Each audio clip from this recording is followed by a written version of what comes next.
Well, hello, and welcome to Life Talks with Crystal Phoenix and the third installment of my Trauma Bond series. Today, we are going to be talking about what trauma bonds look like with first responders. And um, one of my best friends and mentors in the world, JenLyn, is going to be sharing her experience as a first responder and what she went through. And our beautiful sister Sharon will also be joining us just to keep us company because we love seeing her beautiful face and hearing her amazing input as well.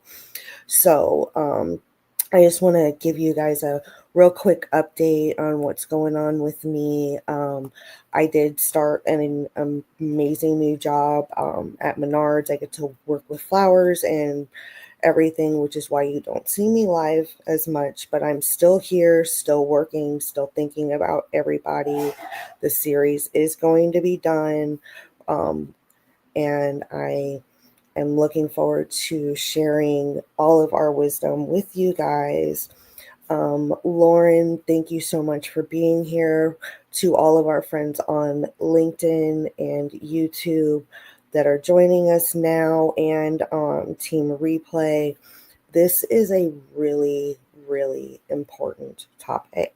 Everybody just thinks that trauma bonds is, just, with abusive romantic relationships.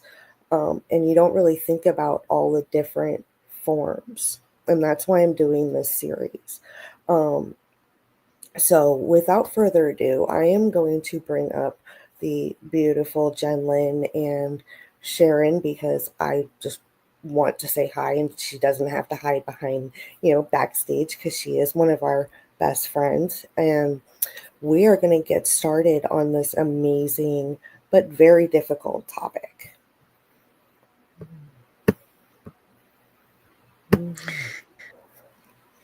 Hello, ladies. Welcome and thank you for joining me today.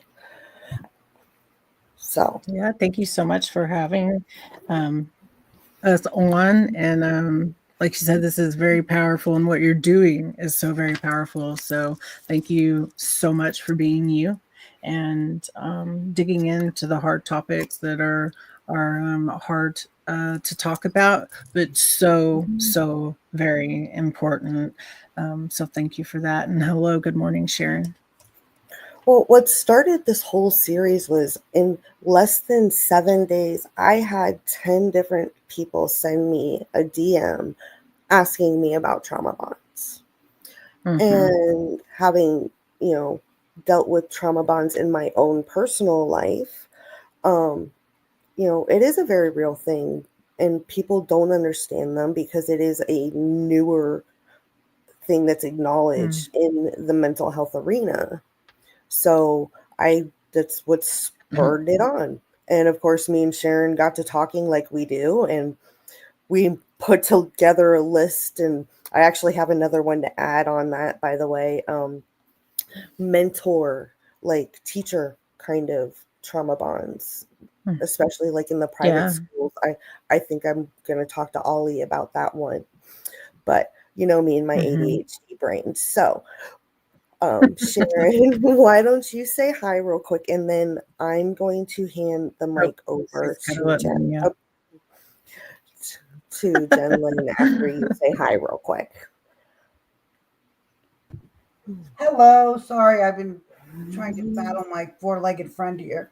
I must have gotten on live because now she wants my attention. But Of anyway, course, but we love Minnie. It's okay.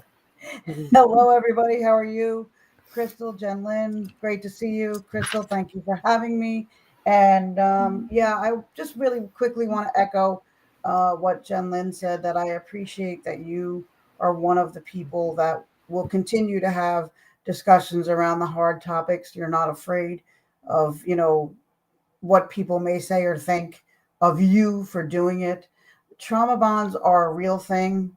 Um, I know you and I talked extensively about this before you decided to do the series. I know we'll be doing one.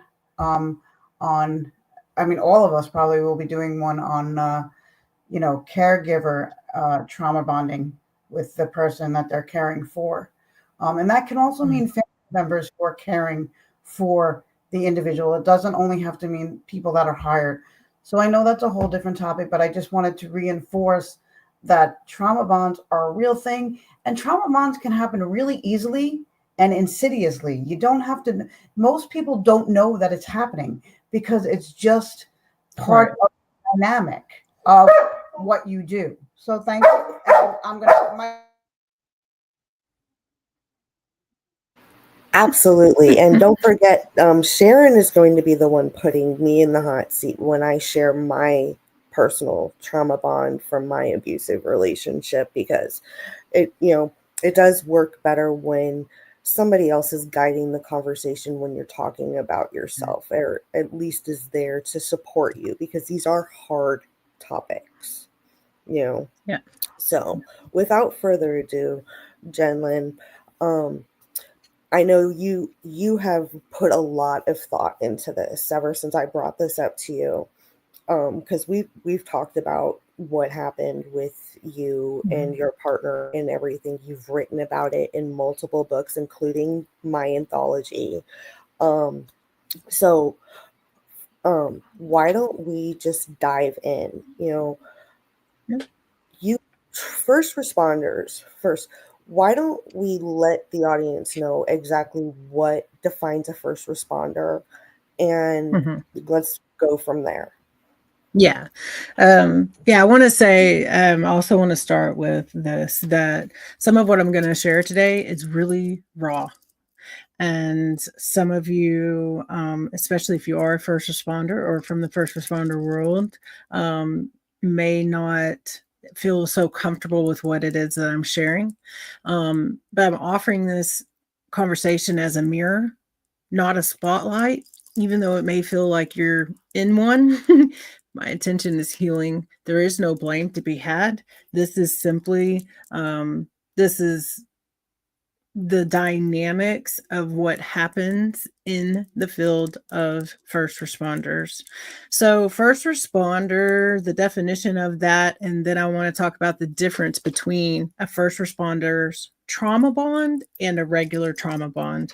I think that's a really great place to start. So, a first responder is a anyone that volunteers with a volunteer fire department. It is anyone that volunteers with like the Red Cross. It is paramedics, it's EMTs, it's firefighters, it's police, it's the FBI, it's it's the excuse me, it's the different parts, it's the SWAT team, right? It's all of that are considered to be first responders. And so it's a very wide um, net of professions and people that respond to things in emergency situations and in dangerous situations, and with fire, right? So fire departments also all fall into that first responder net. It, These bonds feel like family, right? yeah, Like, go ahead. I was going to say it's basically the ones that are first on the scene. When you call Yeah. 911, it's Mm-hmm. who is first on the scene. And a lot of times it is the volunteers. It's not Yeah. always the police, it's the volunteer EMTs and firefighters. Matt's mom Mm-hmm. Yeah. was one down in Texas when they were little, even, you know. Yes. Yeah. So Um, you guys see the ugly before anybody, and I hate to put it that way, but mhm. it's true. You know. Well, it is. I mean, you see unimaginable things. Mhm. You see an experience. It's a very much the same as being a soldier. Um, and also it's very different, right? There's but there is life and danger. There are guns and stuff involved sometimes, and your life is on the line many times. um, So that makes a huge difference in how these bonds are created. And it feels your family. You are family. Your life depends on one another, not just your partner who you're working with, but inner department wise, right? So police, fire department, EMS, right? And and the volunteer fire departments, they all have to have relationship, and you are dependent and codependent on one another for your survival independently and collectively. So they absolutely operate on codependency, avoidance, hyper loyalty, and that blurs the line between connection and captivity, really, every single day. It differs from other bonds because a general quote unquote trauma bond often forms in abusive relationships. They are tied to cycles of abuse and apology. They're maintained by a power imbalance. They're often familial or romantic. And they are often emotional, uh, and personal, and shame is something that's individual. For first responders, the trauma bonds are formed in professional and peer based environments. They are tied to cycles of trauma and suppression. They are maintained by peer loyalty and the duty and the unspoken norms that you have, right? Because you will not out your partner. You're not going to tell on them. You're not going to say anything about what it is that they're doing. Leaving, it feels like betraying the team. It feels like you're breaking a code. The shame is cultural and collective, right? Thank you so So much. I was hoping you were going to go there. I was so hoping that was. This is why we work so well together. Because yes, I'm sorry. No, you're fine. So it is like it's breaking a code. And so that's something that also is very common. It is a hive mind set, because there's unique dangers in those trauma bonds. Right. So you're rewarded for staying silent. You're rewarded for being tough. You're rewarded for toxic behaviors get normalized. So substance abuse, infidelities, aggression, anger, all of these unhealthy bonds can also outlast the job itself, and they spill over into every area of your life, and you feel more loyal to the trauma and to your partners and to the collective than you do to your own healing. And this matters because trauma bonds are formed and we mistake it for trust. And also you need to keep the lid on. It feels like you need to keep the lid on so that you can guarantee the safety, because trauma bonds keep you stuck. They keep you stuck.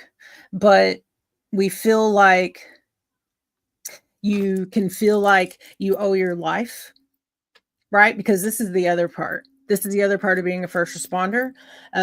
They are going to save your life. You're going to have your life saved by your partner, by a team member, by another department member.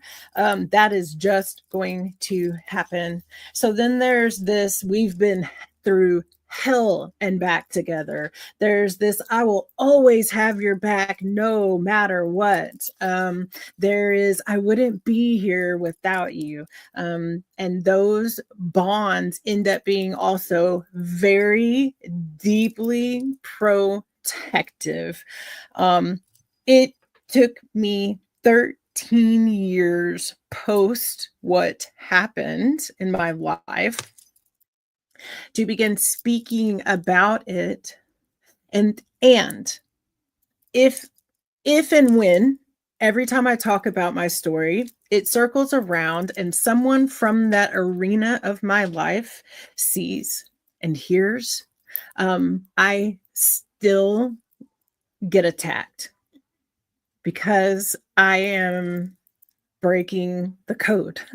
I'm breaking the code of sharing what it is that's happening behind closed doors, and it's still frowned upon. It's something that's still also, you're blind to it, right? We also become blind to what's happening because we're just living our lives. We're just going to work every day, and our work happens to be this extremely highly stressful area and job, and it is dealing with life and death constantly, and we're just trying to keep doing that. And it's something that you love. You don't do it for the money, that is for damn sure. When I started as a paramedic, I was making $7.50 an hour.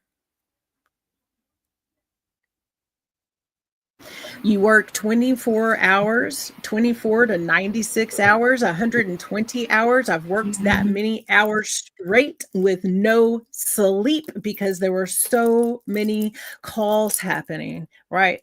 And so all of this is like this perfect storm for very, very, very deep rooted trauma bonds, even if you had a completely healthy life beforehand, before you get into the profession. And if you didn't, if you already have trauma in your life from before as a child or anything like that, then that just compounds what it is that is happening on a daily day, day to day, on a day-to-day unfolding. And so I want to also just give you all an opportunity to ask questions or say or add something in. So I'm gonna open that door. I was second. gonna actually joke and be like, "Oh, you got paid?" Matt's mom didn't get paid. The guy I dated in upstate New York didn't get paid. They were no, as a volunteer, you don't. Yeah. So when I volunteered, because I also did that as well, Yeah. I didn't get paid when I volunteered, but I did get paid when I was doing it as a job, as a profession. Yeah. Really quick, I just want to say hi to Yeah. Kinga, Ollie, and our beautiful Queen Kaylin. They are all in here listening, and Yes. Welcome in, Miriam. Miriam. Thank you for coming. And everything that you said is so true. I have seen that in my life, just coaching, but I've seen that in other facets, in my professional life. But it's so true. I mean, when you watch like Law and Order, everything that you described to me screams Law and Order, SVU, Stabler, and Olivia. Yeah. To a point, all those crime shows and stuff that, are important. We were just talking about, the fact that one of my stories that I'm writing, Sharon inspired me to do it in a fiction sense. And I thought Law and Order SVU, kind of like how the opening talks about, like you told me, Sharon, how the stories seem, these are based off of true events, but changed to protect and things like that, so you are rewarded for staying quiet. And that, like, I listen to like the Reddit stories all the time on YouTube, like when I'm driving to work. It's kind of like my podcast, and so many stories describe exactly what you just said. You are, rewarded for keeping your mouth shut, being quiet, having their back. But heaven forbid you disagree or stand up for yourself. All of a sudden, you're the betrayer after everything we've done for you, or they'll try and bring you down with them if you whistle blow, and that's not cool. And you have certain fear almost, And you're supposed to trust this person with your life, especially as a first responder, that they have Right. their back. You really shouldn't have fear when it comes to that. And Right. hi, Brian. Thank you for joining us. So I'm going to pass the mic to Sharon or back to you if Sharon, you wanted to, if you had any. I just wanted to say really quickly that I think that as a first responder or anybody in the human services field where you're working with other people, it is a common thread that you are supposed to stay quiet and protect the team. I have never been a first responder. I have family and friends that have been, first responders, and I know how difficult it was, and you do bring it home. But as somebody who has worked with all different types of populations of people from all different backgrounds, having all different trouble points or struggles, right? We were taught, quietly, we were taught, to be quiet and to not say anything. And when you feel like you have to break the code, as you were saying, JenLyn, when you feel like you have to leave or when you feel like you have to stand up for what's right, because it becomes a tug of war in your heart. It really does, because most people that are in the human services field or first responders, there's a piece of their heart that is making them do it because, like JenLyn said, it's not for the money. So it's coming from your spirit.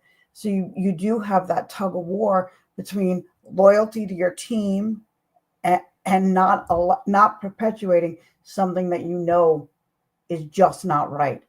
And when you finally reach the limit of having to say something because you just can't put your head down at night, you become ostracized, and it takes a while. If you're still with that team, it takes a while for you to infiltrate back into that team, but you never infiltrate back completely. There's always that little bit of distrust of you. So you have to be really strong within yourself and within your self-worth and within your ability to trust your instincts and make decisions that feel good for you as well as for the team. But sometimes what feels right for you is not going to go along with what the team has to say. And I think that's a real issue that a lot of people and first responders deal with, because you do have to have, people have to have your back. And if you betray them, they'll have your back, but not in the same way. So it becomes a real issue.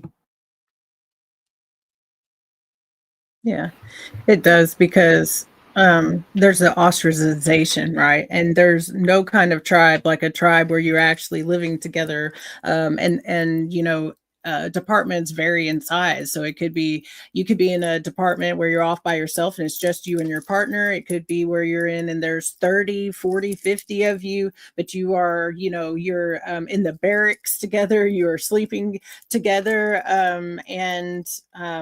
want to talk about some of the immediate effects of what is happening inside the body.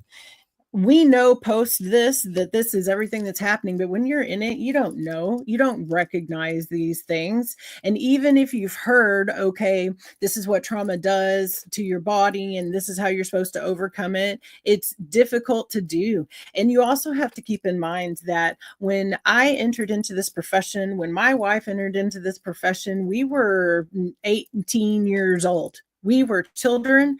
Our bodies and our brains were not even through developing to begin with.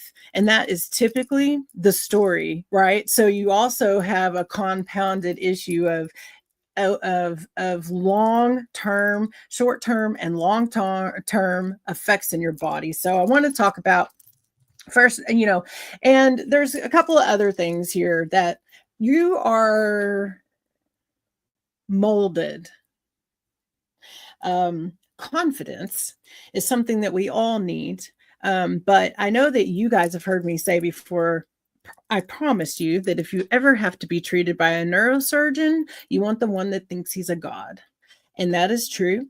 And that is also true of a paramedic. It's also true because paramedics do things in the field.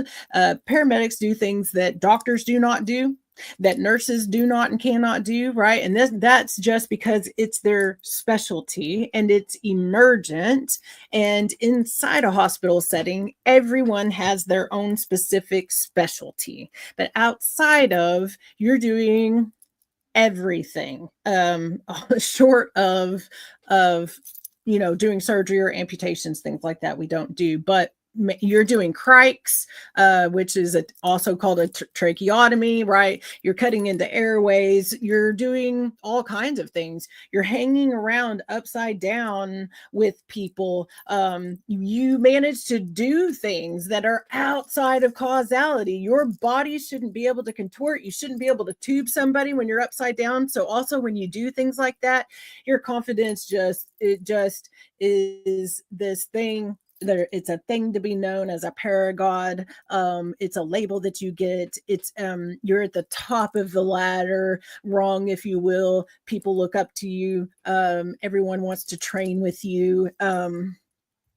And so there's a lot of ego. There's a lot of confidence. There's a lot of all of that goes into. So as we know, when we fall hard. So when you don't save somebody suddenly, then you take that to an inner depth that it affects your sense of worth on a level that's really hard for most people to understand. So you work with people that, you don't like in a job, and then you did it, right? So I love what you just said, Brian, because it's so true. And I say this all the time, you brain how you train. And that's exactly it. So even with the fact that you may have these inner, strings of things going along, which I'll talk about that a little bit later. That definitely happened with my wife and I, because we were together all the time at work, and then we were together all the time at home for 13 years, right? So when it came down to it, though, all of that went to the wayside, and you do what you need to do to save yourself, to save who it is that you're there to serve, and your partner and the rest of your team, right? So it's back at the station. It's afterwards that those things start coming through, and you do absolutely learn to be able to step away, right? Turn those feelings off. They don't matter. It doesn't matter how much you and this is the strength of that bond. It doesn't matter how much you may just like, oh my God, I can't stand this person. I hate this person, even when, but when something's going down, when you need to you step automatically into that. You're still going to save that person and all of those things. But we know on a deep, deep level that it does absolutely affect things. So I want to talk about, in the first matter of seconds, even just knowing that you have a call is something that sets off a barrage of things inside your body. It's a tone. It's like ding, right? It goes off. It does it during the day. It does it at night, especially at night. There are time limits around things. So if it's in the middle of the night and you're sleeping and the tone goes off, you have to be up. You have to be fully dressed. You have to be in the box or the ambulance or the fire truck, whatever it may be. You have to be answering, and you have to be moving in less than 3 to 5 minutes for most departments. Okay. So that is nothing. It's a blink of an eye. So if you are sleeping, if you've managed to go to sleep and you are getting sleep, you're sleeping really freaking hard, especially after a long time, because your body just crashes. You crash, then you rise. You crash, you rise. You crash, you rise, right? So when that happens, the adrenaline goes off, your heart rate, your blood pressure spike, your pupils dilate, your airways open so that you can have more oxygen. Your blood rushes to your muscles and away from your digestion, away from your skin. You're hyper alert. It can cause you to be shaky, and it can cause you to be nauseous as you're driving, right? And you're trying to respond. You're doing deep breaths on the way, trying to kind of get that response to kind of slow down just a little, but not a lot, because you need that to be happening. You need the adrenaline, not the shake, basically. Yes. Yes, and then the cortisol, right, follows, and it sustains that alert state. It increases your blood sugar for energy. It enhances your brain's use of that glucose, and it suppresses those non-essential functions like immunity, digestion, reproduction, right? So it suppresses all of those things. You want to know why I have 7 autoimmune diseases? This is why. This is why. After 15 years of this, that is exactly why. Because minutes to days, these are the side effects of that one response, um, you can feel exhausted, emotionally flat, anxious, foggy, your digestion and your sleep are disrupted. You experience muscle soreness, headaches, digestive upset. Your cortisol remains elevated for hours and even days. If the stress was super intense, your immune system is suppressed, making you vulnerable to illness. Okay. The long-term effects of this can happen days to weeks from the one thing, at just one thing, right? So the minute that you respond from your first call, the minute that response happens to your very first call, you are going through this nonstop the whole entire length of your career, and it wreaks absolute havoc on your physical body, your emotional body, your spiritual body. Just it wreaks havoc on you. Memory and focus decline, you have mood disorders begin to develop, you have anxiety, you get depression, you can have hormonal balances, and for libido drop, for women, menstrual irregularity, chronic and constant inflammation, gut issues begin to set in, you have adrenal fatigue that can start setting in, you have hypothalamus pituitary adrenal, there's all of these things that happen, and when they start happening and when they start going on and on and on and on, like I said, a lot of times you can end up like me with 7 autoimmune diseases, and that actually cost me my career. And so there are some things that you can do to help yourself, right? I've learned so much so much more about what we could and what I could have done during, but at the time we didn't know that. We didn't know all of the things that we do now about vagal nerve activation, how to actually utilize and cause restorative sleep habits. We didn't know that protein rich and magnesium rich meals would help. We didn't know that we knew, but we didn't know the depth of being able to go out into nature and go into slowness and stillness. And we certainly didn't know about to the depth that we do today about somatic practices to process trauma. We didn't know those things. And so I didn't know about the magnesium part personally. Yes. So good to know on Yep. that one. If you've been through if you've been through trauma, which I mean, really is everybody, magnesium is a supplement that you absolutely should be taking. And I want to also say that I am not a doctor, and you should check with your doctor before you do or start anything like that. But it is something that's, very, very well known now. And that's just part. Your chronic flight and fight loops means that your sympathetic system and your nervous system stay overactive. They rarely let the actual rest and digest take place again. You become numb, you become raw at the same time, right? So you don't feel things, and yet you feel everything. You don't feel anything, you don't care about anything, but yet everything triggers you, makes you upset. It can, right? And then you become very, very dysregulated. The brain actually changes structures. Okay. So your hippocampus, which is responsible for memory, it begins to shrink. And that looks like forgetfulness and confusion. Your amygdala, which is your fear center, it enlarges and it becomes hypervigilant. It becomes exaggerated, which looks like paranoia. Your prefrontal cortex, which is responsible for your decision making, it weakens. So impulsivity, poor judgment, irritability are things that become a normal for you. You have an increased risk of heart disease, high blood pressure, and stroke. Inflammation causes everything from your joints to your gut, right?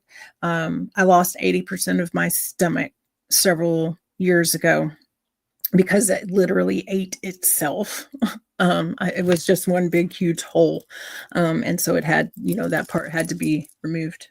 You have higher chances of things like type 2 diabetes due to that constant cortisol and blood sugar elevation, the weakened immune system, sleep disturbances. Then there's the psychological and emotional. There's post-traumatic and complex post-traumatic stress syndrome. There's the anxiety, depression, panic attacks. There are um, recalls, right? Flashes of things that have happened. You have this, again, this lack of joy, lack of connection. You experience this emotional numbness. You struggle with intimacy, with family life, because you're tired all the time. And everybody, you want to be able to be apart with your family, but then you're so tired that you don't want anybody to bother you when you're off, on the days that you're off, right? You have disassociation, burnout. I don't even know who I am without my uniform. My uniform is who I am. You have disassociative episodes where you shut down, right? And you shut down emotionally. And this is so hard to address in first responders in particular, because there is that absolute culture of stoicism and silence. It is the pressure to suck it up, stay tough, like I said before. There's lack of trauma-informed leadership and or HR support. There's none. There's almost zero, none. There's few safe outlets for emotional processing, and there's a misuse of adrenaline highs, right? And then that identification with the purpose of you are your uniform, and if you're not saving somebody, you are nobody. And if you begin to fail, or when you fail at saving a life, especially if it's a young life or a baby, or something like that, right? It hits different. It hits in a completely, different way. So there's multi-layered. Oh, yeah.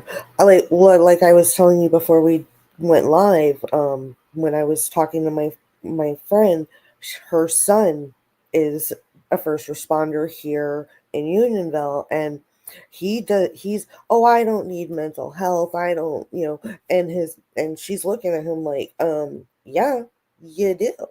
It's like, I know I have PTSD from the fire at my dad's. It's like, the things that you see and go through, it's like, yeah, honey, you do. So ironically, she said to make sure to send her the link when we're done, because she's gonna make him watch this. Yeah, like it's not. Yes, it is not a question. If you are a first responder, and even if you're doing all the right things, even if you're eating the right diet, even if you're doing somatic practices and all of these things, it does not matter, because you cannot 100% stop the process that is happening, and the sense that it's long term. And this is just work related. This isn't even addressing all the regular, normal, everyday life things that also cause all of these issues. So it's not if, you are. And the moment that we can be brave enough and be courageous enough to know that that is a fact, the more empowered we are to begin to understand how to navigate that in our life. One of the problems with it, though, is that when you're a first responder, it's the stoicism, like you said, but it's also the, like you said, suck it up, be tough. So, and in our society still, not just for first responders, but for almost anybody, there's such a stigma with, needing mental health support. And the truth is, I don't care who you are or what you do, everybody, if you're a human breathing being, Mhm. everybody can benefit from mental health support, Absolutely. because mental health support teaches you how to regulate your emotions, teaches you how to react versus respond, and so many other things. And even if you are see yourself as healthy and not needing, trust me when I tell you, you can walk into a room and be healthy and still get a benefit from Yeah. it if you have an open mind. But when you're in a first responder position or any type of position like that, you need somebody to offload to that's not your wife, Yeah. not your husband, not your partner, not your this, not your that, because you do take work home, Yeah. I don't especially. care what anybody says. You take your You work can't home, separate the two. whether You it's yes. first responders or, and you're You gonna laugh. I hear the Menards jingle in my head half of the night. Even something that small. You know, when you hear, like, I know you probably heard the sirens hours after you were off shift at times. Well, I can tell you that my brother was a volunteer firefighter for about a year or two. And first of all, I just want to say something for the families out there who are living with first responders. When their radio goes off and you hear that siren and you hear the call coming through of what the call is, like major auto accident or, whatever, it affects you as well. And it interrupts your sleep pattern and your, Mhm. internal clock.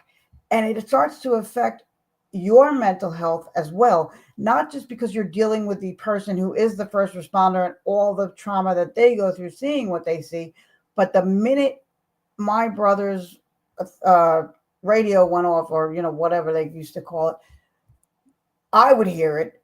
I'd hear him jump up. He started sleeping in pants so that all he Mhm. had to do was throw a shirt on and be out the door. And then I couldn't sleep because I knew when he got home, I would have to, I took on the role of being the one who kind of, what's the word I'm looking for? I let him offload to me. Yeah, deep fried. Mhm. Yeah, decompress. That was the Yeah. word I was looking for. Yeah. Oh, So that's what I want. decompress or debrief. Yes. Yeah. Yeah, Mhm. exactly. Yeah. And you guys have to have that. Now, JenLyn, when it came to you, it was harder because your partner was also your partner. Yes. Yeah. So you really had no separation, No. Mhm. and if I remember correctly from your chapter, that's actually how you met, was in the Yes. training. And I Yeah. wanted to actually bring that up. Um, you have to fight so much harder as a woman to be a first responder. Mhm. Um, one of Matt and Jen's best friends um, is an EMT, and Missouri actually paid for her to get her, Mhm. certifications and everything, but she had to sign a contract to stay with Right. them for a certain amount of time, Yes. and da da da. But it's a lot of work, Yeah. Mhm. and you have to fight twice as hard to get that respect. So there's a trauma bond forming right there, just Mhm. because of how hard you have to work twice as hard to prove that you are just as amazing as the boys, and Yeah. probably better because you're more in tune to different things. Mhm. And it actually, having male and female, winds up hopefully being a well-balanced wheel because you see different sides of Yeah. things in a perfect world Yeah. where ego doesn't affect. But Yeah.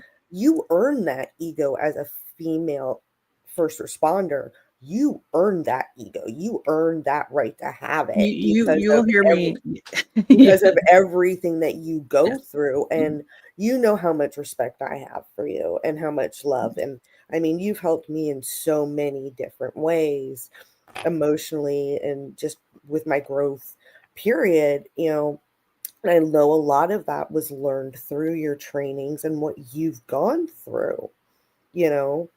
So just hearing about it, it's like all these things, like, me and my puzzle analogy, it's like Mhm. you're just putting more puzzle pieces together as to getting to know more insight into you, and I truly do appreciate that, and you know how much I love you. So I'm gonna shut up because I want you to go deeper into this.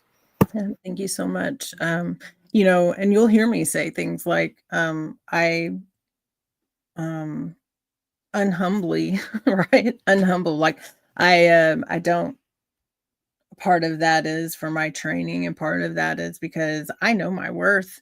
And I just don't agree with the whole concept of humility. Because the only system that wants you to think that you need to be humble is a system that wants you to be beneath the pressure of it. And so that's a conversation for another day.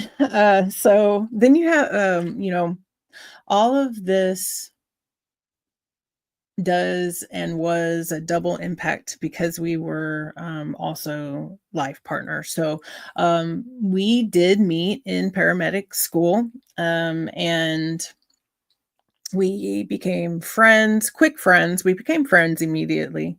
And then it was towards the end of our training that we became lovers. And then at the time, um, there was a lot.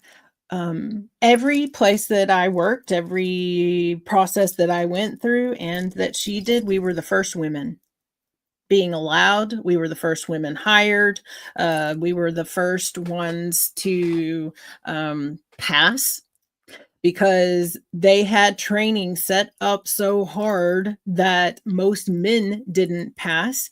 And that is just a physical, and don't come at me, because this is just a fact. Men are physically stronger. That is just a fact. Their muscle mass is larger. They are larger, right? That is just a fact. I'm 5 foot.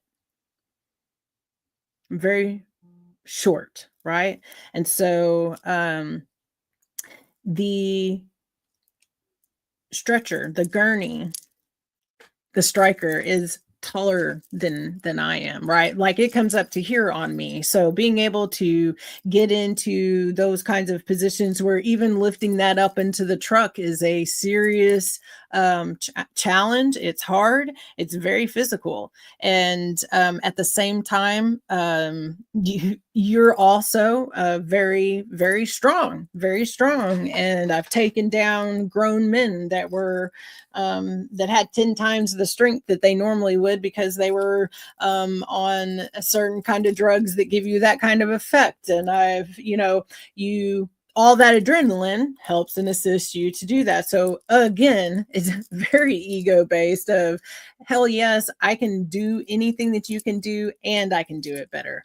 Watch me do it. And so there's all of that also is going into what it is that you're doing every single day. And every single day you're going in wanting to be faster, harder, stronger, better. You think that there's improvement culture inside of like corporate world or entrepreneurism even?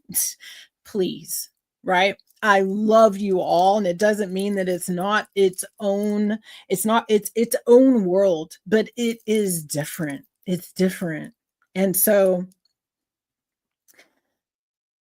even though you're Agree. still pulling into all of the same exact things, because it's all it's all an extension of the human experience, there are things that are more, they have more repercussions, right? They have more ripples, deeper ripples. So everything in our relationship was great, right, in the beginning, but also at the same time, in the reflection now of in August, it'll be 14 years. I also realized that, you know, there was already, like, there was codependence, there was gaslighting. And let me be very clear that gaslighting wasn't even a word. Nobody knew what gaslighting was. And then when gaslighting got a label, I personally was like, oh shit, I know exactly what that is. I've been dealing with that like my whole life growing up. I've been dealing with it for the last 25 to 30 years in the medical profession as a patient, because you get gaslit about all of the things that it is that you are experiencing from the PTSD that turns into the complex PTSD that then turns into all the autoimmunes and all of the things, right? Like, you get gaslit with all of that. And I'm also going to say this. And these are some of the things that I said earlier that are very upsetting. They're my experience. They're my experience.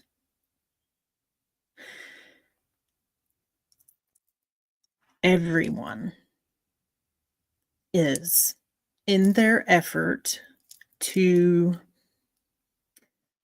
process and deal, they have anger issues, they disassociate, they have alcohol and or drug problems and or both, and the level of affairs that happen inside of EMS stations and inside of firehouses is extremely high. And by extremely high, I mean everyone.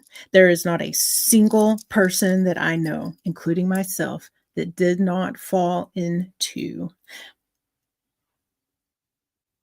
having an affair with a different coworker, but also with a coworker, because there are things that happen psychologically, physically, when you do save each other's lives, when you are around each other all the time, when no one understands what it is that you're going through except for the other people that are going through it with you. Okay? Period. That is period. Across different departments, across different sets of teams, and even post, because I'm still part of that world, right? My son's father was also a paramedic and still is. My son followed suit and was a paramedic, and he's not now, but he was for 8 years. Right. These things are 100% the truth. And this is what happens. It's the same as if you took a group of people, you put them out on an island, and then you had them, well, go through stressful situations. Life or death situations constantly is going to happen. Eventually, everybody's going to end up being intimate with one another, right? Like, it just happens. And it's a lot of times they don't even have like segregated showering or anything. I mean, you guys are together all the time. Yeah. And you have that closeness. And when you go through something like that, like those kind of traumas, and it is very traumatic when you have to save someone's life or save your partner's life, things like that.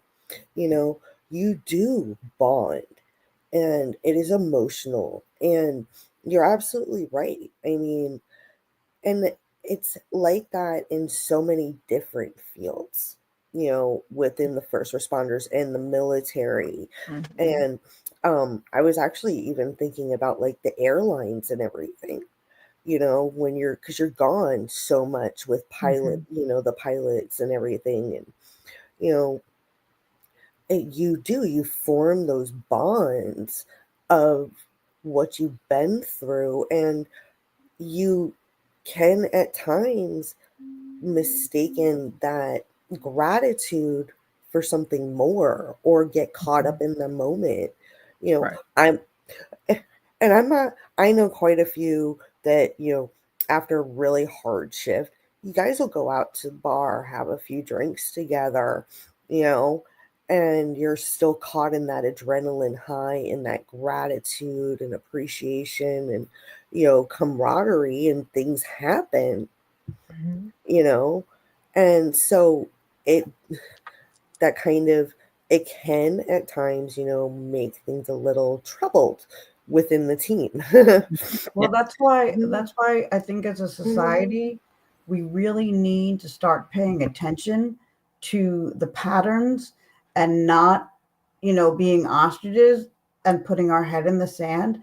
Because if we provided better supports, stronger supports, Mhm. then a lot of this, I'm not going to say all because, I'm not an all or nothing person, but a lot of this, people would see, you know subside and be a healthier thing, and you could still develop relationships with the people that are saving your life and you're saving theirs, but you would be able to form a healthier relationship, not a toxic trauma bond relationship. But when you're dealing with things where the only people that understand truly what you're going through are the people that are going through it with you, how can you not, if you don't have a way to learn, to offload on somebody that's not involved in it, and also learn ways to process in a more healthy way, effective way? What are you supposed to do? You're going to do what you know by default. And what we know by default as human beings, I'm sorry, but I'm not sorry. What we know by default sometimes is not the healthiest thing to do. Right. And so we need to be able to really challenge ourselves to really address what's going on. And it's not going to be easy. So everybody needs to stop with this, but it's not easy. No, it's not, but it's a lot more simple than we give it credit for. And if we would do something about it, we would be our society as a whole would be so much healthier. Yeah. Yeah, absolutely. Because when we take all that pressure off of, right, things change. It's one of the things that actually AI can help us with, actually a lot and a ton, is taking all that pressure off of our brain. But that again is also another conversation for another day. I don't want to even go down that road, because me, and I will go on it, because I love yes. So we talked about one of the chapters that I wrote, and I want to just because this is part of what happened, right? My wife did have an affair, a 12-year affair. And the whole 12 years, she denied it. The whole 12 years, we argued about it, because there was no fucking denying it, but yet she would. Um, and so that had a lot to do with everything that kind of happened at the very end too. And so I want to talk about that. Also want to just say that when we're working with one another, and even when we're not, that adrenaline high becomes the norm that feels safe for you. So when you are at home and things are not at that elevated place, you pick fights, you sabotage the peaceful quiet making, because it's boring. It actually feels unsafe to you, because it's like your brain kind of turns upside down. It gets all twisted within itself.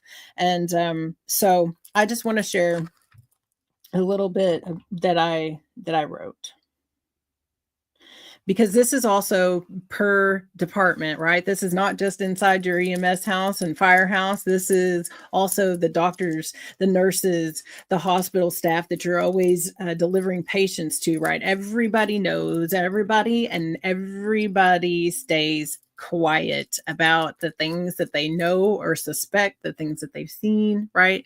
You don't say a word. Don't ask, don't tell. Yeah. So I start my chapter with this. No one said a word as I nearly ran down the glossy hall that I knew like the back of my hand. I had been bringing patients into Trauma Bay 1 for years. Besides, amongst cohorts, when an incident involved your own, there was a silent oath in place.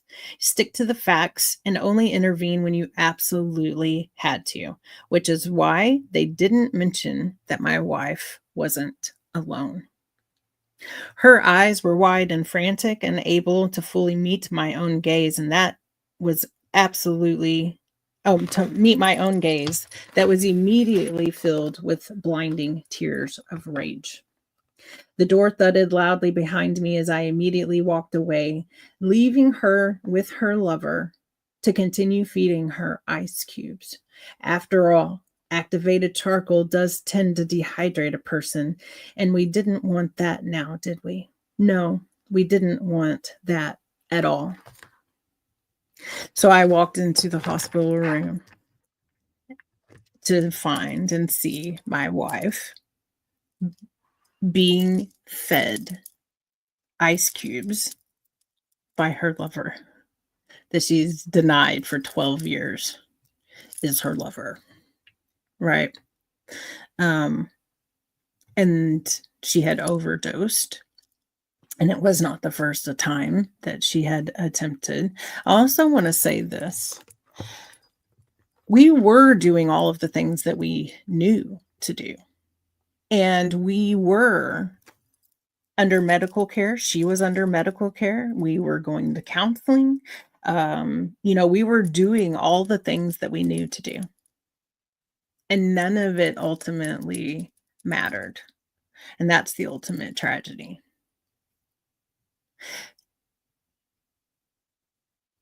There are so many things that we can do to control our lives, the impact that we have, the impact that our lives that we live have on us. And there is so much that we simply cannot. So I also want to say this. If you, right, are a first responder, if you are a soldier, if you've served, if you treat, right, and any of these things are true for you,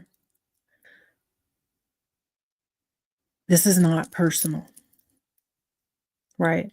These things are not on you. And when you are in this kind of stress at all times, you're not even making quote unquote logical decisions. This is all subconscious. This is all what long-term effects of trauma are and what they do, and mental health, even if it's being treated, even if you're doing everything right. And that's why I said earlier, it's not a question of am I, it's a question of being able to say, am I brave enough to say that I am experiencing these things? Because biologically, neuroscience says it, emotionally, psychology says it, right? We know that all of this stays and lives in your body. It's not a question of if. It is a question of, can you be courageous enough to say that I am, and that I am experiencing these things? Ultimately, what happened, and I guess that I should share a little bit about that too. We have is that after this at the hospital, my wife got released because there was not adequate space for her to be kept for a 72-hour hold, even though it was the law. Also because she was in, also because it's all family. She knew exactly what to say, to be told that and to be seen as, meh, she's not a threat for her to herself anymore. Yes, she tried to do this, but she's going to be fine. You all are doing the right things, right? So go follow up with your doctor. Go follow up with your doctor on Monday, because this was a Friday, right? Despite me begging, please do not release her. But they did. And then she kidnapped me. It was about 72 hours before I escaped to my freedom. And then she took her own life. She attempted to take mine. The whole 72 hours, I was in a fight for my life. she had a psychosis, right? She experienced a psychosis. And so it changed, obviously, everything about my life. It changed everything about my life. I immediately became homeless. I immediately became a widow. I immediately became a survivor, right, of a horrible crime. I immediately lost my house, because if you think that I'm going to go back in and live in the house that I just spent the last 72 hours, fighting to survive in, and that my wife took her life in, no, we had animals that I immediately had to find homes for. And I mean immediately, right? So within 20 minutes of my escape, I get a phone call from my son's father, as I mentioned earlier, was a paramedic and a coworker. And this, by the way, though, our relationship was years before that. Years before. And I was a paramedic way before he was, and it was years before we'd had our son, years before. But at the time, he was working, and he was the one that was responded. And so he knew where I was, because my best friend lived about 3 blocks down the road. And so they didn't know where I was. That's why he called my friend, Cindy. And I was there.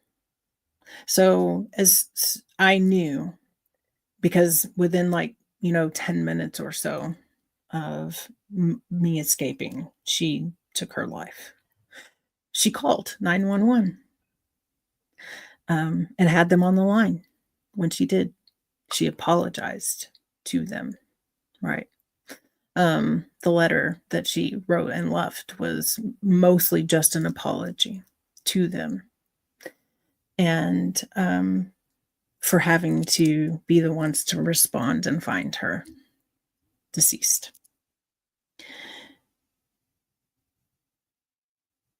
So within 2 to 3 hours of that happening, the scenes, closed, it shifted. My son's not there. My son's at his grandparents, so I have to drive. I have to drive out. I'm mourning the whole time. All I want is my son. All I want is to be able to get to him. All I want is to be able to let him know. I don't want anybody else to tell him what's happened. I want to tell him what's happened. And for 13 years, not for 13 years, did he know the extent of what happened. He was 15 years old. He was 2 weeks away from starting his freshman year in high school. He knew her as his second mother from the time that he was 2 years old. He never knew in his life a time that she hadn't been in his life, right? Like all of those things. And amongst our brethren, some were able to accept, and mostly they weren't. And I was also accused, right? Even though the law knew what had happened, and the law knew that I didn't have anything to do with that part of her losing her life. Some cannot handle and could not handle it. Some I know to this very day, if you were to ask them, would say that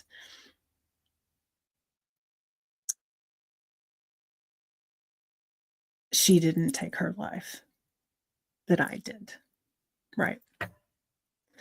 So then there's death, there's being widowed, there's being accused, there's all this stuff that unravels 13 years of all these different trauma bonds. And I also want to say that in my time of being a paramedic,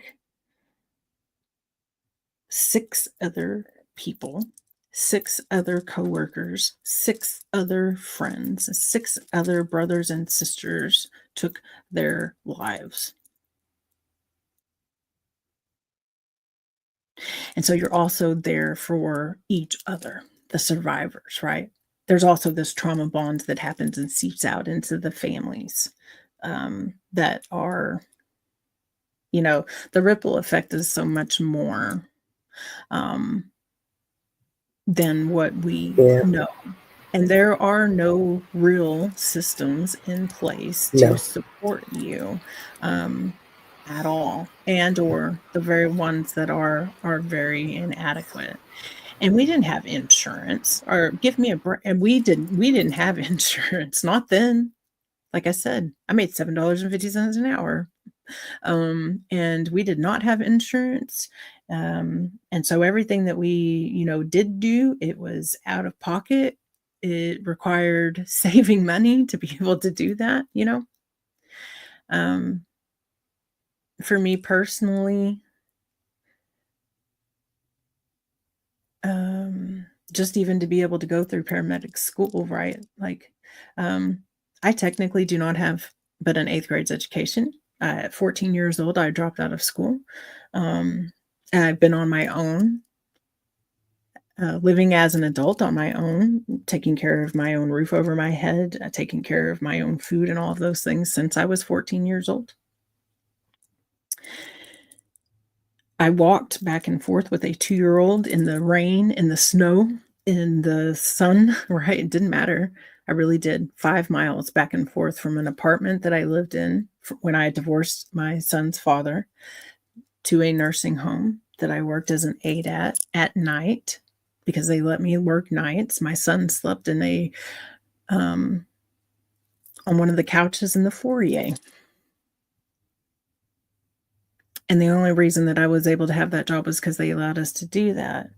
So I did that, and I saved every single freaking penny and dime that I had, and I worked doubles and triple shifts to be able to put myself through paramedic school, because it wasn't paid for. It didn't happen in colleges. It was an independent system at the time.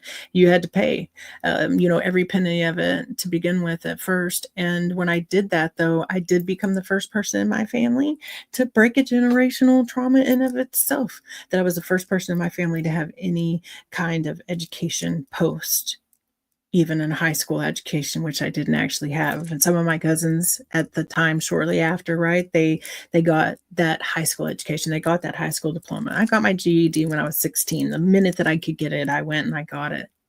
And then, and so I know that I mentioned the autoimmunes, which I deal with now, and that all had, that all played in also what was happening then, because I had already been sick. And I'd already, towards the end of that 13-year relationship, I had to stop being a paramedic, which was a whole nother layer of trauma. I had to leave what I loved. I had to leave what I'd put so much of my life into being able to obtain, right? The identity crisis that happens there, the amount of denial that my wife experienced, right? She didn't want to believe that I had these things going on with me. And it certainly didn't help that the medical field at the time did nothing but gaslight. Right. It's all in your head. And, shortly before, like 2 or 3 weeks before, in the middle of the night, one night, she was out on the front porch. I'd woke up and she wasn't in the bed, and I walked out and she was outside smoking. And I asked her, like, what's wrong? Right? What's going on with you right now? And she actually said, she turned around to me and she was bawling and she said, "You're going to die." And I said, "I am. One day." Right? I will die of the diseases that I have. They will kill me. They are killing me. That's just a fact. And that was something that she couldn't process, right? And who can blame her? Because that's a hard truth, right? And reality. Really, really quick. Not all of the LinkedIn comments are popping up, and I just wanted to read one of Mary. I don't want to try it. It's Novak, I think it is. She just wanted to say, "You were always strong, even at 5 feet. Never underestimate yourself." That is one of the comments that she posted, and I felt that this was a good moment to bring it up, because everything you're saying is so true, and it's true in just about anything. I mean, Anything. When I quit culinary school because of, them putting my ex in a halfway house less than a mile, and he stalked me and he did everything that he did, giving up that dream, which was a tie to my dad and everything, was very hard on me, Yeah. And part of it was because of the romantic trauma bond that I had with him, that all of that affected me the way it did. Now, granted, he did some other things during that time that we'll discuss when Sharon has me in the hot seat for my relationship trauma bond.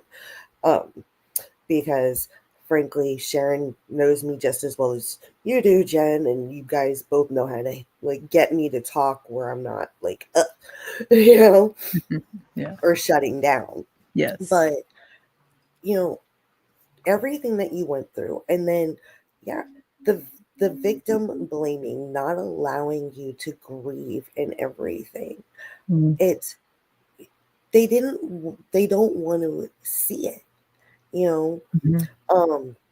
Ironically, I know South Florida is actually implementing a lot of stuff like this now. You know how I know?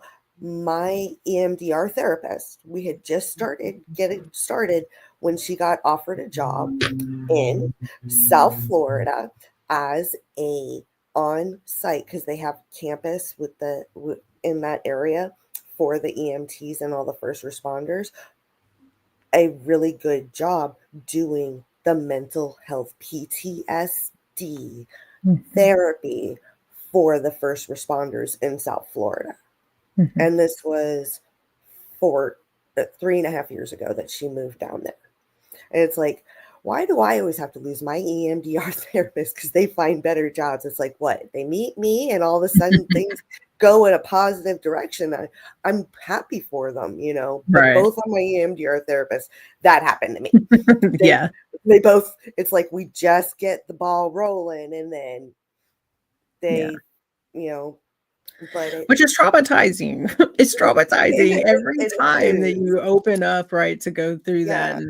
Yeah. And, because it is a process to open up. And I have always lived my life as an open book. I've always talked about my traumas. I've always talked about whatever, how they've affected my life. And one thing that most people don't understand is and I appreciate, like, when we encourage one another, and I love to be encouraged, because who doesn't love to be encouraged? But confidence, or knowing my worth and my value and all of those things, are nothing that I ever question or struggle with. And I'm not going to credit the trauma, because that's a bunch of bullshit. Okay. We say that the trauma got us to where we are, and it's okay because we're who we are, and we have strength, and we have resilience, and we have all of these different things because of the trauma that we've been through. And I understand saying that, because it is part of the process, but you can move past that. The trauma that you experienced and your survival of it did not make you who you are today. Can I add something to that, JenLyn? Mhm. So here's an extended perspective on that, and that is that when people tell me that my experiences made me who I am today, I tell them, well, I could have learned the lessons in a different way. Absolutely. I didn't have to go through the extent of the traumas that I went. Look, we all have positive and negatives we're going to experience in life. None of us are saying that No. negatives won't happen. And negatives do help you learn lessons. But you can learn the same lessons that you're learning in a trauma experience in other experiences, Yeah. and that are less less impactful and damaging in a negative way. Yeah. I do want to say also one more thing before we have to go today, and I just want to make sure. I do want to say that what I have learned through all of this and through through working through my own issues, and let me say that it's a lifelong process, people. Mm-hmm. Trauma stays with you. You learn how to manage your trauma so that your trauma doesn't manage you. Because different experiences in your life will have the ability, I'm not even saying can, they will have the ability to place you right back in your trauma as if you were reliving it right there. So, unless you learn how to manage it, it will manage you. But I know this is going to sound a little hokey, and I'm told this all the time, but it is a true fact. The most important relationship you have in this world is the one you have with yourself, because every other relationship is an offshoot of the relationship that you have with yourself. And if you don't believe that, that's okay. But I'm just throwing it out there and encouraging you to really take a look at them. And saying that you need help is not a weakness. It is a gift that you're giving yourself and you're giving everybody else around you. Because when you're going through it, whether you want to believe it or not, you are affecting everyone around you with the toxins and the venom and whatever is in your system. Yep. Very, very well said. What's funny is I realized I completely screwed up the whole order of all this. I had like this whole plan, and I was gonna do, and I still am with Mac. We're going to do a live where we talk about big T versus little T. And you made me think of it, Sharon, when you said, how our trauma, helps us or forms, what we go through.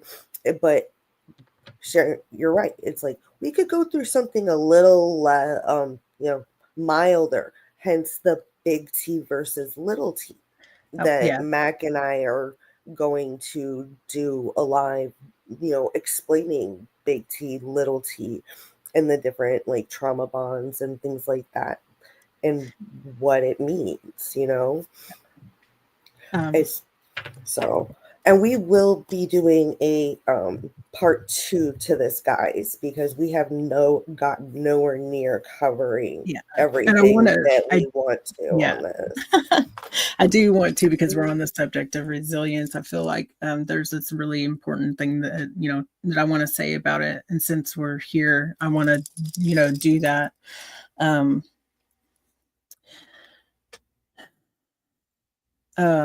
Resilience is like, it's an adaptation, right? It's shape shifts, it people pleases, it shifts under pressure, it metabolizes, it can transcend categorization. But the truth is that let me see. I want to find something, because I just had kind of written this little thing about it. A really important question that we can ask ourselves is about especially resilience. Because we hear all the time, right? Especially now in today's world, that resilience is something that is coveted, it's applauded, it is talked about all the time, in the sense of I have this resilience because of what I went through. And I want to say about that part, it's not the trauma, it's the repetition. We learn through repetition. It's not the trauma, it's the repetition. Okay. And but I did just do this thing about resilience the other day, and I'm trying to hurry here because I know we only have a couple minutes, but I want to look at it. Where's it at? Sis, we're on your schedule, not mine. I'm off today. You are welcome to talk all you want, but I know you have a doctor's appointment. I do. So I'm trying to push it. I'm pushing it. I know my wife's like, come on, we'll be out there. While you're looking for that, Yes. we could actually do this either Wednesday or Thursday, same bat time Next week, next week. Yeah, because I have my schedule. probably. I need to Double check, but yeah, double check, I'm but I free think we can. Wednesday or Thursday, 10 a.m. CST, and we could just do the part 2 next week. Yeah, That way it's still fresh in everybody's mind. I'll So check my schedule yeah. for both those days, and then I'll let you know for sure. But I think that I mostly. And I had one thing to say on the resilience thing that you're saying. You're right. We are creatures of repetition. I actually say that when I'm being trained and stuff. You know, I'm a person of habit. You know, I'm not a visual trainer. I'm a hands-on muscle memory. But I do want to say one thing about resilience.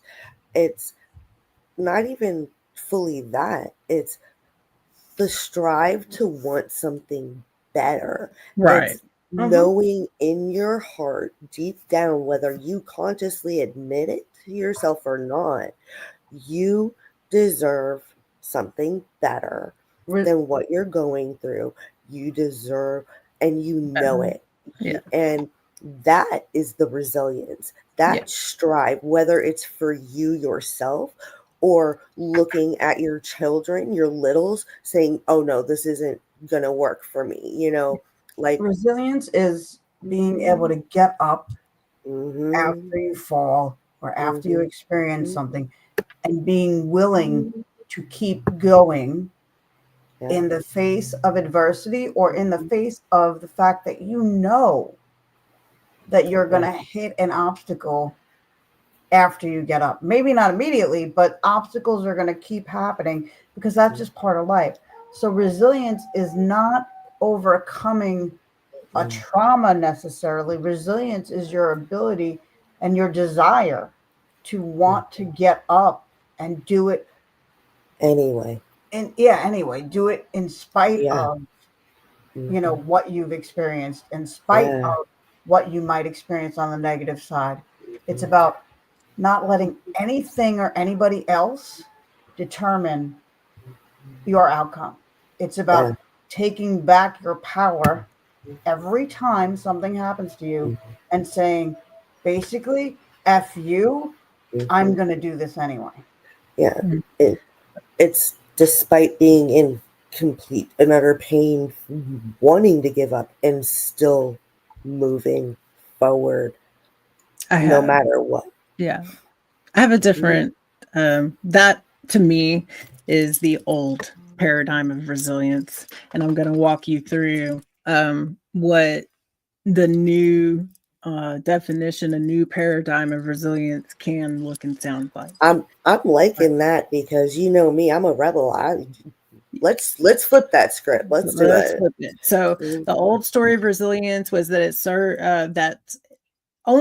serves the systems that are seeking to control us, right?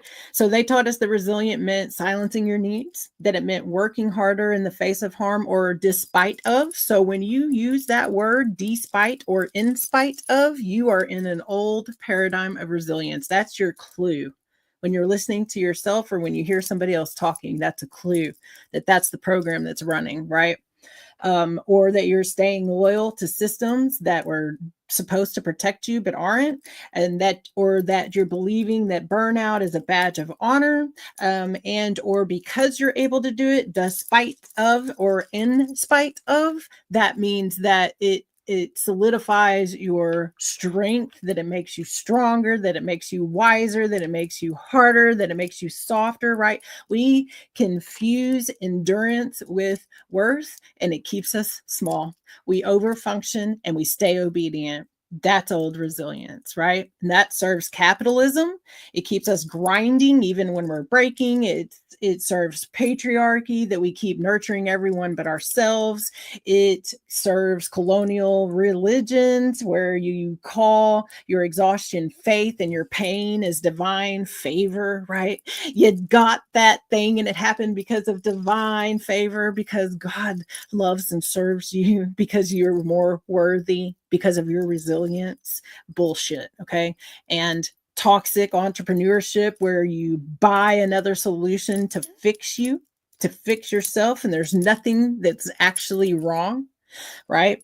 But we fall into these beliefs about resilience, and those are the effects that we experience. And this is what I say about resilience. You don't have to be hardened to be strong. You don't have to go through hard things to be strong. We are already strong. We are born strong. Doesn't what we go through has nothing to do with our worth. If we stop believing it has something to do with our worth because we create and co-create our own experiences, guess what happens? We don't go through things like that anymore. When we can accept change, when we can accept things in our lives, when we can take responsibility in all of those things, there's no need for resilience. And it's not resilience, it's something that's separate. But I'm not going to try to go off too far on that. Your worth is not proven through your pain. You get to survive. We get to survive and thrive loudly with color, with contradiction, with catharsis, because that is life. That's the human experience. Not all endurance is resilience. Most of it, 99.99999%, is fear wearing a spiritual mask. Okay. Real resilience doesn't serve power, it reclaims it. It's the audacity to rest. It's the refusal to disappear. It's the commitment to live your full spectrum, not just the palpable parts. So sharing your story is resilience. Resting and taking care of yourself is resilience. Not going to work anyway. Not denying your needs for resting and digesting because you have these commitments that you had, right? It's really not. That's not resilience. Resilience is the opposite. I think Yeah. resilience is, I know what I said before, and I kind of think it's a combination of what I said before and what you're saying. And one of the ways that I express it for me is resilience is actually acceptance. Mhm. Resilience for me is doing something in spite of, in a sense, because I don't know what other word to use. So if you have a different word, I'm open to it, either one of you. But resilience for me is acceptance of myself, regardless of Of what your others circumstances. have put on, what other labels or expectations people have had of me. Because so much of my life was fighting against, pushing against the boxes that people put me in. And trust me, at almost 56 years old, people still try to put me in boxes. And so it is my evolution, my process, that as I learn to accept me more and more every day, even now, that's where the resilience comes from. And the resilience that I had growing up was I had so many people saying what I wouldn't do and what I couldn't do, that I wouldn't accept that. I internally, even at a young age, not knowing what I was doing, not knowing any of this really, Right. I just put it in my soul. You're going to say I can't do something? Well, bullshit. I have another word for you. It's not Okay. resilience. It's defiance. Okay. I like It's that. defiance. It is defiance. When somebody tells you, see it, and I know this, right? Because I have defiance disorder. At the end of the day, I have defiance disorder. I'm autistic, I have ADHD, and I have defiance disorder. If you tell me that I can't, I'm going to. Right? Okay, right. So that's defiance. And that's something that served me very well. That served me in saying what you can't do, I can do, and I can do it better. And I'm going to show you. And I did. What that cost me was everything. What that cost me was my ability to work. What that cost me was my ability to walk. What that cost me was my ability to write. So really at the end of the day, these things can have multiple definitions. They can have multiple meanings.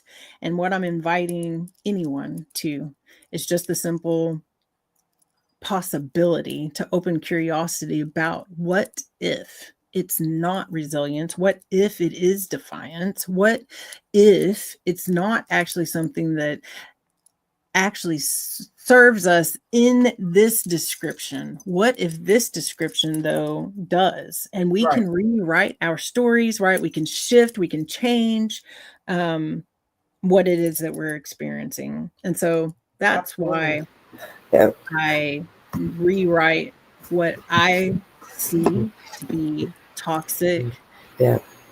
definition, That right? Mm.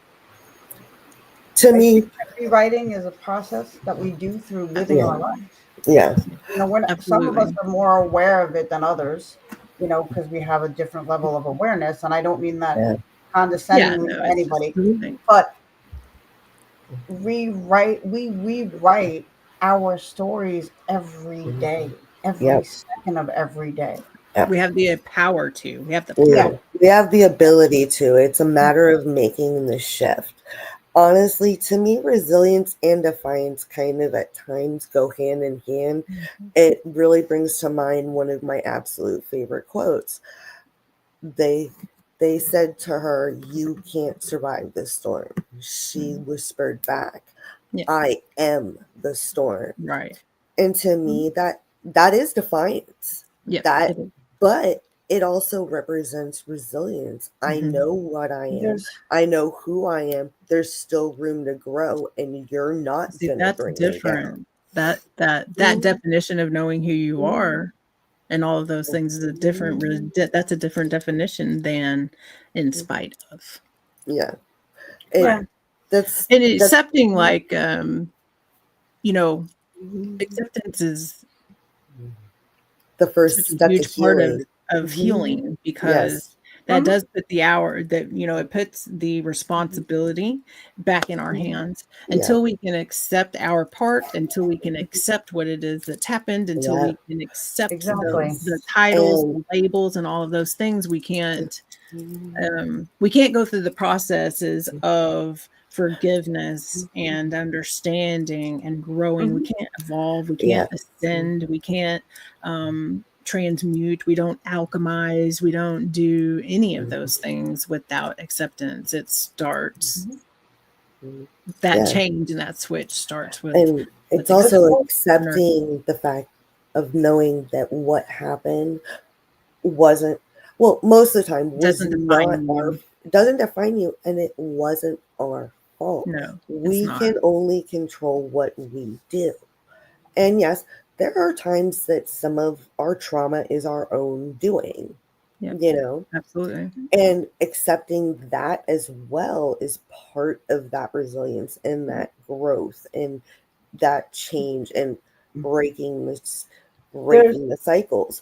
But, and as much as I love everybody, I know your wife is looking at you like, come on, Miss Yeah, Jenlyn, I have to it's go. time. Yes. So um this has been amazing and very, very enlightening. Just what we've covered, and I Yeah. know we've got at least another hour and a half that of more info. So, like a few other of the topics within this Yeah. series, I have a part of my story that no one on LinkedIn or YouTube knows that happened to me 4 months after this happened, that I want to share. and I Next. have two quotes Yeah. that go with everything we're talking about, but I know Jenlyn has to go, so I just want to put it out there. I wrote them down so I can say them next time, but they're because I want to give, when I do talk about it, I want to give it the time it deserves to make the connection. I don't just want to, Yeah. but these two, what I will say for today, so I don't leave people kind of hanging and giving them a cliffhanger, which isn't a bad thing, but what I will say is these two quotes are part of what helped me get over my past traumas, or even what helps me now deal with the effect of the traumas. And you may not see the connection, which is why I want to give it the time, but we have the power to find connection with something within ourselves and find ways that we can put in strategies where we can think about certain things when those things happen. And these two quotes are kind of a way, it's kind of the light that leads you to the doorway out of the trauma. At least part, one. Just One go of ahead the, and say them, Sharon. I mean, really, okay, it's just go ahead and no, say that's them. right. Yeah. So the quotes that I use are, one is by Wayne Gretzky, and it's you miss 100% of the shots you don't take. Okay, and the other one is by Henry Ford, and it's, if you believe you can, you will, and if you believe you can't, you won't. And why I see those two as very powerful and meaningful is simply this: when we're in a trauma bond relationship and coming out of it, we really, our confidence is down. So we don't feel like we can take the shots. We feel like we're going to miss. We feel like we're not worthy. So when you can grab on to taking the shot, even though you feel like you're not worthy, you eventually start to feel worthy, and you eventually start to realize you can make it. And if you think you can't, I promise you, you will not get where you want to get, because you keep finding the evidence that tells you you can't. So when you think you can do something, you're more likely to find the evidence that will show you the way that you can. So these are ways that you can start to shift out of the trauma and into the light. Be like Thomas, the little engine that could. I think I can. I think I can. Because then you're manifesting it. And when you were saying that, Sharon, that honestly is what was going through my head, was the Thomas the Train. I loved that story as a kid, So, yeah, I think that I'm so sorry. I'm so sorry. Today I'm a parade rainer. Okay. And we need those little things we need those things. We need those things to be able to lean into, to motivate us when we have intrinsic motivation. When you're suffering from CPTSD or PTSD and or legit OCD and or other mental health diseases, those do not work, and this is why. So I want to be able to say this, because there are so many people out there that get gaslit by this, that they're just not believing hard enough, that they're just not using the laws of the universe enough to manifest, to magnify what it is that they want, right? And so I have to override this with a medical reality. Mental illnesses like major depression, bipolar disorder, PTSD, OCD are not fixed by belief alone, right? They're neurochemical, they're neurological, and there are trauma-based conditions that require integrated care, not just the mindset, right? And so Absolutely. I know, but I know that you know that. I'm not saying it for Yeah. you. I'm saying it No, for I those of know. you I just out want to there. make it clear to everybody out there that I was Yeah. not trying Yes, to I know. imply that everything is in your mind and you can override everything with a mindset. Okay. Anybody who, go ahead, Jen. So, because it invalidates your lived experience of illness. So when you say you just need to believe, it implies that you're not trying hard enough, or that you don't want it badly enough, or that you're suffering as a result of weakness or negativity. It fuels shame, isolation, it internalizes the blame, right?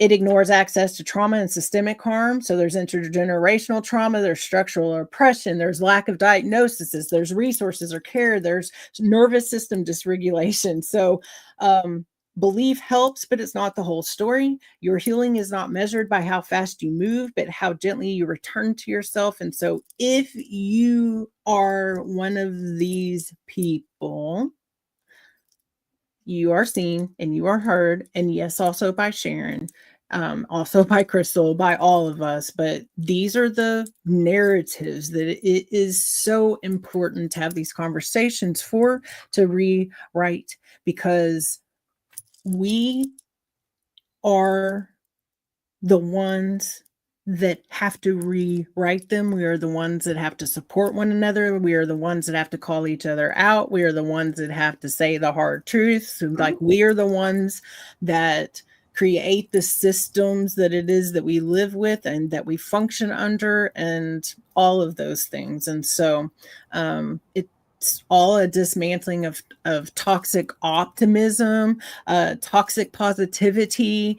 Like those are things that I don't tolerate, because they're all BS. They are something that have been pulled outside of their constructs. They have been pulled outside of the space that they're meant to be used in, and they vilify. They're used to vilify our own selves, or, squander our worth and all those things. And so I know that you didn't mean any of those things. No, I don't mean any of those things. I believe anybody who knows me, and for those of you that don't, the people that know me can tell you and validate that I believe in a holistic approach.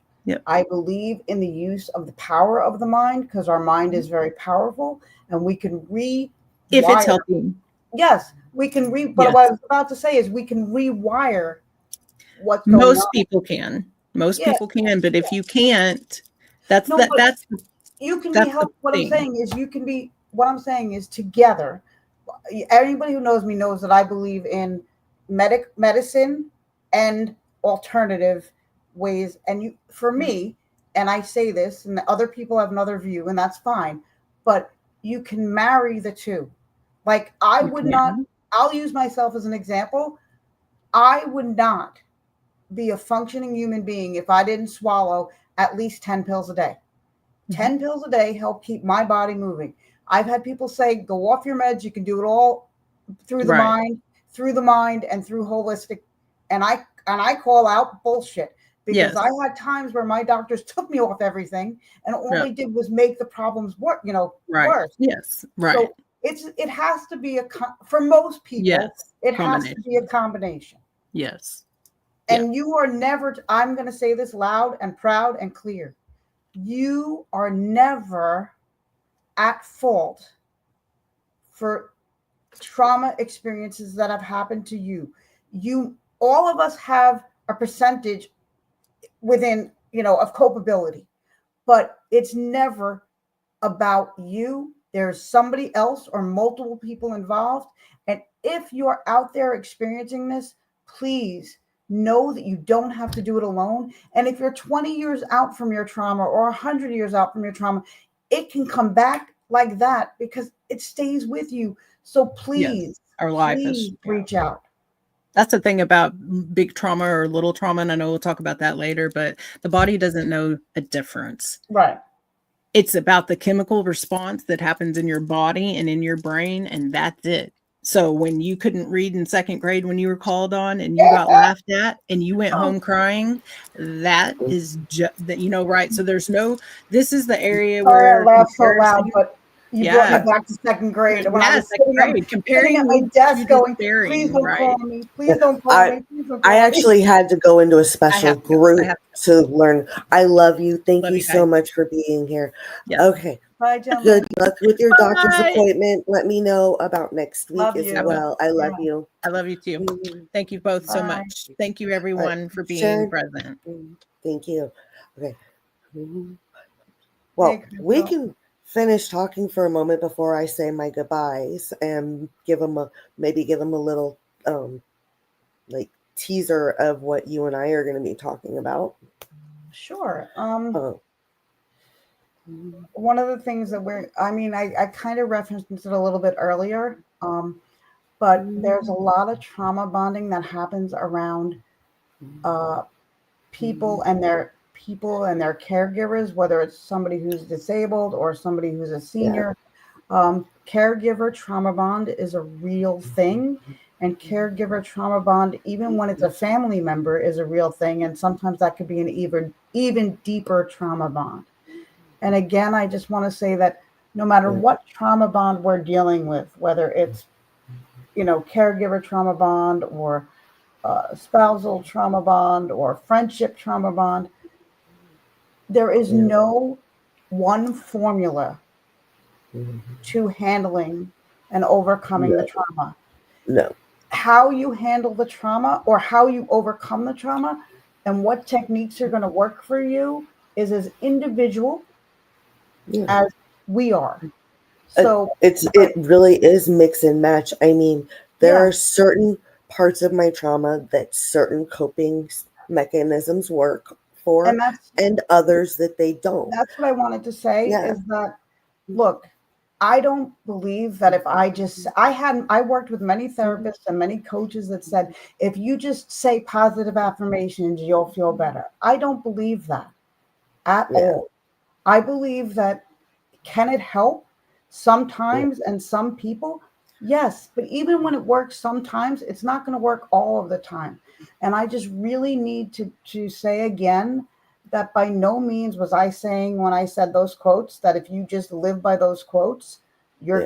you're gonna be all healed and No. whatever. They're God, not. no. It's one of the ways that you can Yeah. potentially help yourself. It's one of the strategies that you can use because I know that I had to find ways, and I say ways because it's multiple. I had to find ways and strategies, multiple strategies to pull myself out of my trauma bonds. Yeah. And trust me when I tell you, for those of you that know me might be saying, "What do you mean you had trauma bonds?" I Yeah. had trauma bonds. Oh, yeah. Um, you're talking about caregivers. I was thinking about when I was in boarding school, when Ollie's story from when he was, Mhm. you know, mentors, teachers. There's good bonds with teachers that are mentors, and then there are trauma bonds. You hear Absolutely. about it, especially with sports teams and things like And that. And coaches, hi, yeah. Izzy. Good to see you, sweetheart. And Cherry, I love you, and I'm holding you to that phone call. You've been putting me off for too long. Mwah. I love you. Sorry. So this is definitely a topic that we can talk about. And look, even when we do part two, we could probably make a part 50,000. And Yeah. that's one of the reasons we're here, is because we want to talk about the hard things. And there are different perspectives, and that's okay. Mhm. The only thing that I wanted to make very clear is that I don't feel there's one way No. to get to an end. I No. do believe in combining or marrying processes that until you Yeah. find the formula that works for you. Yeah. Well, mental health isn't one size fits all, period. Now, Exactly. me personally, I don't take any pills. Should I take some for my anxiety? Probably. But, It's uh, okay that you, but I want to make it clear and that it's okay. exactly. It's okay that you don't. It's your choice. Yeah. For me, Um, medically, my body wouldn't function, like right. physically function without the Oh, medication. exactly. But I'm just saying, but there's such a stigma around mental health and Yes, taking and mental medication health. and taking Absolutely. medication and needing, and any of my clients who are on medication will tell you that I am a proponent of medication. They'll say to me as a coach, I want to get off my meds. What do you think? And I say, you want to get off, you can work towards getting off with your parents because most of them are minors when I'm Yeah. having this conversation. But I also encourage them that if the medication is making a difference, then if it ain't broke, Stick don't with fix it. that. It's not gonna, but a lot of Yeah. times people say the medication, they think they're taking this medication and it's gonna just make everything go away, and it doesn't. So that's why I'm saying there's multiple layers for a lot of people of things you need in order to be able to, you know, become, more effective with overcoming the trauma or, managing. I don't even want to say overcoming, managing the trauma. So thanks, Yeah. Chris. Well, and that's just it. I'm still trying to figure it out myself, Mhm, with the managing of the trauma. mhm, And it does show up physically, mhm, you know, when my anxiety and everything are like really amped up. mhm. You can verify this. I mean, because you've heard me complain, my sciatica, my psychotic nerve goes is 1,000 times worse, the pain. And I Yep. get like, with me, it manifests physically like right in the center of my back, Mhm. besides like my psychotic nerve. You know, it literally feels like there's somebody holding a block of ice to the center, like right in between my shoulder blades, you Mhm. know, and that's what happened. It physically manifests that way. And everybody knows that I hum.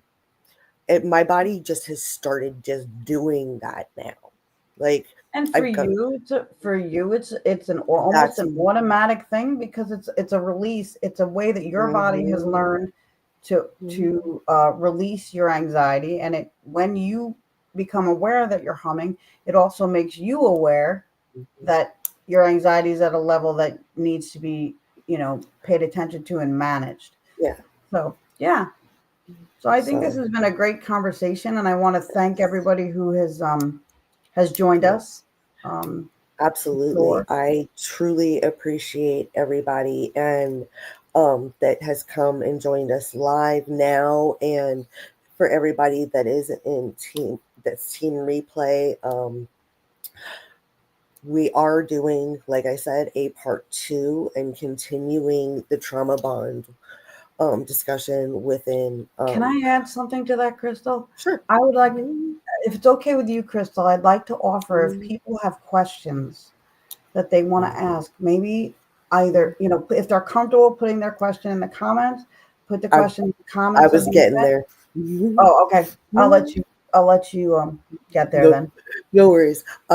What I was gonna say is we are doing a part 2, so please, if you have questions or need to reach out, um, please don't hesitate to reach out to me, to Sharon, to JenLyn, um, on YouTube, on you guys watching on YouTube. I will put both Sharon's YouTube channel and JenLyn's in the description, so that you guys could, number one, hopefully, do that little thing called, subscribing, so we can grow Sharon and JenLyn's channel, because we love each other, but also because what I, can't or don't know, both of them can fill in dots.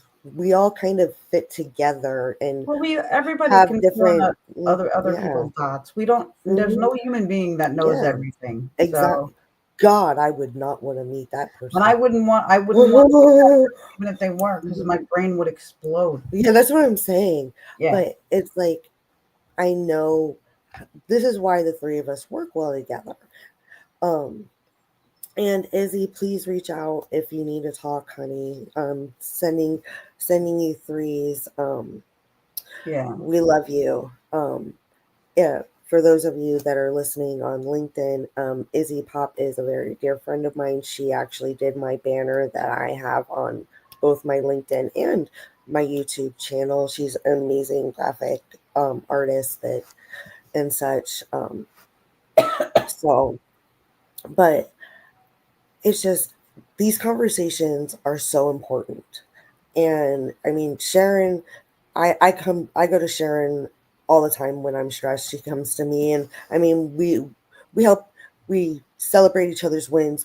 We help each other, feed off of each other. She's the one of the very few people that I trust to help me edit when it comes to the anthology and with my writing, because we just get each other, and when you find that person that can help you, like Sharon helps me, like JenLyn helps me, like we help each other, Mhm. that form of bond is the exact opposite of trauma bond.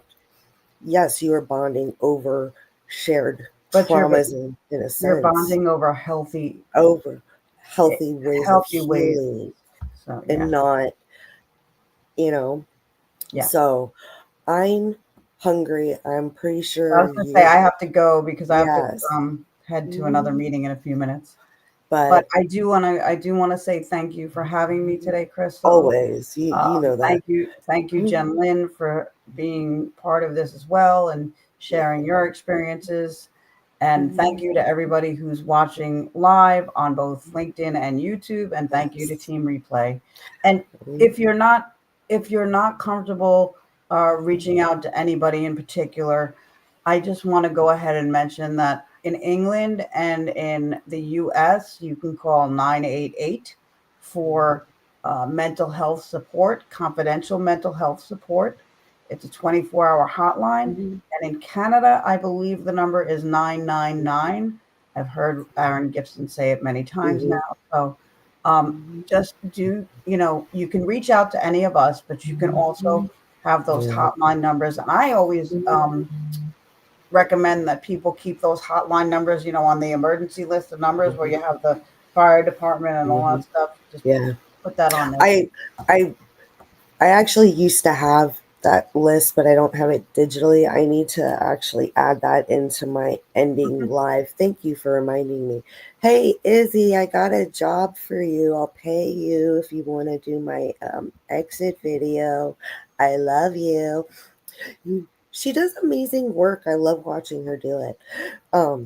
Anyway, Very cool. But I will see you. I love you. Yeah. Call me later. Um, I will talk to you soon, and I'm gonna kick you off stage because I got a couple of closing stuff. Love you. Love you too. Thanks again. Bye.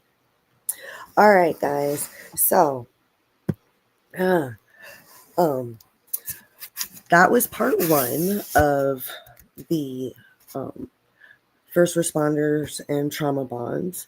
And trust me when I say what today was just the tip of the iceberg. JenLyn and I have a lot of stuff to go into on that. You all know me well enough to know that my ADHD brain and schedules don't work with me. So that's why the series isn't going in any kind of an order like it should. But I have the opposite of OCD anyway. But I will, now that I'm figuring out my work schedule and everything since I got the paying job. Um, I will be, focusing once again on getting a schedule for this Trauma Bond series because so many of you have made so many great comments and are learning and everything. And that's what we want to do. We want you guys to know that you aren't alone if you are going through something like that, to please reach out, you know, and that you are heard and seen and loved. So thank everybody for being here with me, JenLyn and Sharon, this morning. And on Team Replay, I truly appreciate each and every one of you. Don't hesitate to reach out if you need to, or just if you want to say hi. Um, and have a wonderful rest of your day. And you are loved. And I will see you again soon. Mwah. Bye, guys.